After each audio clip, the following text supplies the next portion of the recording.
پر راوی ہیں، آپ فرماتے ہیں کہ افضل عبادت یہ ہے کہ جلد اٹھ آئے، افضل عبادت یہ ہے کہ مریض کے پاس سے جلد اٹھ آئے۔ یہ بات سمجھنے کی ہے، مریض کے پاس جاؤ، پہلی بات یہ کہ مریض کے پاس جانے کے آداب ہیں، مریض کی تماداری کے لیے جاؤ، پہلی بات ہے اس کے لیے کچھ لے کر جاؤ۔ حضور علیہ الصلوۃ والسلام ایک مریض کے پاس گئے تو حضور علیہ الصلوۃ والسلام نے اس سے پوچھا تیرا کیا کھانے کو دل کرتا ہے؟ پھر حضور نے اس نے کہا اس نے روٹی کھانے کا کہا، گیہوں کی روٹی کھانے کا دل کرتا ہے۔ تو پھر حضور نے صحابہ سے پوچھا کسی کے پاس ہے تو وہ لے آئے۔ تو بات یہ ہے کہ جب جاؤ تو کچھ لے کر جاؤ مریض کے پاس، اور بہتر ہے اس کی طبیعت کے مطابق لے کے جاؤ، ریٹ دے کر نہیں، اپنے ریٹ دے کر نہیں، اس کی طبیعت کے مطابق جو اس کو موافق ہوں، یا جو اس کو ڈاکٹر کے مطابق اس کی بیماری کے مطابق اس کے لیے فائدہ مند ہوں، وہ چیز لے کر جائیں، اور وہ چیز اس کی ذمہ داری کے لیے پہلی بات ہے وہ لے کے جائیں۔ حضور علیہ الصلوۃ والسلام نے کی سنت ہے یہ۔ پھر دوسری چیز، وہاں جا کر زیادہ دیر نہ بیٹھیں،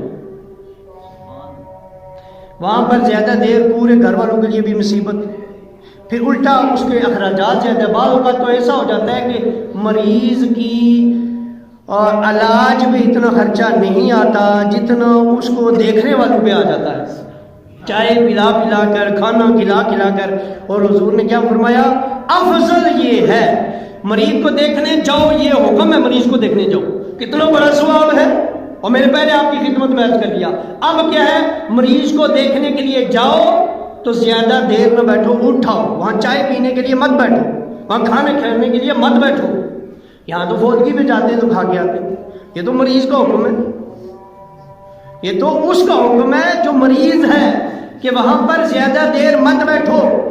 حضرت سری سکتی رحمۃ اللہ تعالیٰ علیہ کا ایک واقعہ ہے کہ آپ کے پاس آپ کے کچھ مریدین آئے تو وہ آپ بیمار تھے، عیادت کے لیے آئے، تو بیٹھے رہے اور کس کا دل نہیں کہتا میں بزرگوں کے پاس زیادہ بیٹھوں، لیکن آگے بھی تو دیکھو نا کہ اس کی طبیعت پہ کیا اثر پڑتا ہے، اور وہ کافی دیر بیٹھے رہے۔ بعد میں حضرت سری سکتی کو کہتے ہیں کہ حضور دعا کیجیے، کیونکہ حضور نے کیا فرمایا؟ مریض سے دعا کرایا کرو، ہاں مریض سے دعا کرایا کرو جیسا بھی ہے، حضور نے فرما دیا اس سے دعا کرایا کرو، اس کے بعد جاؤ اس کے لیے بھی دعا کرایا کرو اور اس سے بھی دعا کرایا کرو۔ کیوں؟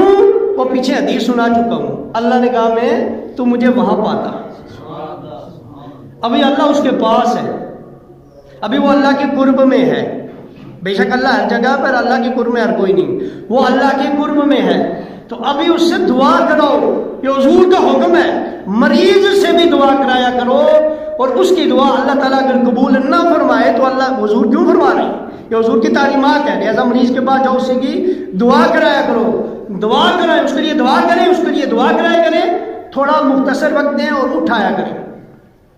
حضرت سری سکتی رحمۃ اللہ تعالیٰ علیہ کے بعد وہ مریض بیٹھے رہے، حضور دعا کیجیے، تو حضرت سری سکتی رحمۃ اللہ تعالیٰ نے دعا کی، یا اللہ تعالیٰ ان لوگوں کو بیمار پرسی کی ہدایت عطا فرما، ان کو ذمہ داری کرنے کے آداب عطا فرما۔ وہ حیران ہو گئے، حضور یہ کیا دعا کی ہے؟ انہوں نے کہا اس لیے کہ پھر حضور کا یہ قول سنایا کہ مریض کی عیادت کرنے کے لیے جاؤ تو زیادہ دیر وہاں مت بیٹھو، وہاں جا کے اتنی دیر نہیں بیٹھنا چاہیے۔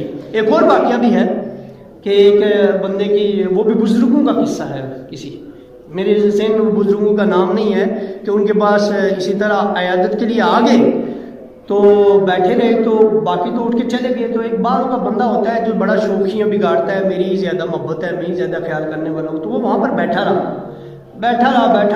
رہا، تو ٹھنڈ تھی، ٹھنڈا موسم تھا، ہوا چل رہی تھی، دروازہ کھلا ہوا تھا، جو کچھ گئے تو دروازہ کھلا تھا۔ اس نے پوچھا حضور آپ اجازت دیں تو میں دروازہ بند کر دوں؟ تو آپ نے کہا دروازہ بند کرو لیکن باہر سے بند کرنا ہے۔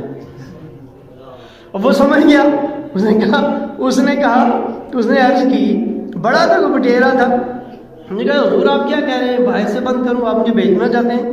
تو کہا پھر یہ بات کافی نہیں ہے تیرے سمجھنے کے لیے کہ باہر سے بند کر، وضاحت کیوں چاہتا ہے تو مریض کے پاس جاؤ تو اسے تنگ مت کرو پھر، کیونکہ اللہ وہاں ہے، تو اب اسے تنگ کرو گے تو پھر کیا نتیجہ نکلے گا؟ تنگ نہ کرو۔ ہاں کچھ ایسے ہوتے ہیں کہ مریض چاہتا ہے میرے پاس بیٹھے رہے، ان کے لیے یہ وہ بیٹھے رہے، وہ عبادت میں۔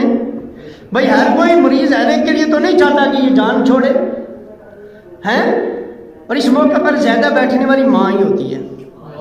ماں سے زیادہ کوئی قریب نہیں بیٹھتا، کوئی اتنا خدمت بھی نہیں کرتا، اور ماں ہی چاہتی ہے میں اپنے بیٹے کے پاس بیٹھی رہوں۔ سب سے زیادہ مریض کے پاس جس کو بیٹھنے کی تمنا ہوتی ہے وہ ماں ہی ہوتی ہے۔ لیکن یہ ہے کہ ماں ہے، اور اسی طرح بیٹے کو بھی چاہیے کہ بیٹے کو چاہیے ماں کے پاس رہے، وہ ماں کی ذمہ داری خود کرے، بلکہ اس کی بیوی بھی کرے، لیکن بہتر ہے وہ بیوی سے زیادہ وہ اس کا حق ہے، وہ اس کے پاؤں دبائے، وہ اس کو دوائیاں کھلائے، وہ اس کی خدمت کرے۔ اور اس سے کیا ہوگا، وہ ویسے بھی مریضہ ہے تو اس کا دل کتنا خوش ہوگا، اور جب وہ خوش ہوگی جو دعا دے گی وہ دعا کس عالم پر پرواز کرے گی، وہ کہاں جائے گی۔ تو بعض بندوں کا یہ دل کرتا ہے ماں کے پاس بیٹا بیٹھا رہے، اس کا دل کرتا ہے میرا بھائی میرے پاس بیٹھا رہے، میری بیوی میرے پاس بیٹھی رہے، میرا دوست میرے پاس بیٹھا رہے۔ تو جب کوئی بندہ آپ کو تمنا کرے پاس بیٹھنے کی، بیمار بندہ، اور یہ بھی محسوس ہو کہ دل سے تمنا اور اس کے گھر والے تنگ نہیں ہو رہے، تو وہاں بیٹھ جانا چاہیے، وہاں زیادہ دیر بیٹھ جانا چاہیے۔ وہ شعر بھی ہے، مصر تعویذ ہوتے ہیں کچھ لوگ اور جب وہ آتے ہیں تو شفا ملتی ہے۔ یعنی کچھ لوگ ہی تعویذ بن کر آتے ہیں، جب وہ ملتے ہیں تو شفا ملتی ہے۔ وہ غالب کا شعر ہے کہ ان کے آتے ہی آ جاتی ہے منہ پہ رونق، وہ سمجھتے ہیں بیمار کا حال اچھا ہے۔ بعض لوگ ایسے ہوتے ہیں کہ ان کو آتے ہی تمنا طبیعت حشاش بشاش ہو جاتی ہے، ایسے لگتا ہے بندہ ٹھیک ہو گیا ہے۔ تو ایسے لوگ جب جاتے ہیں تو وہ بندہ چاہتا ہے کہ میرے پاس بیٹھے، تو وہ بیٹھے رہے، کیونکہ وہاں بیٹھنا ایک عبادت ہے۔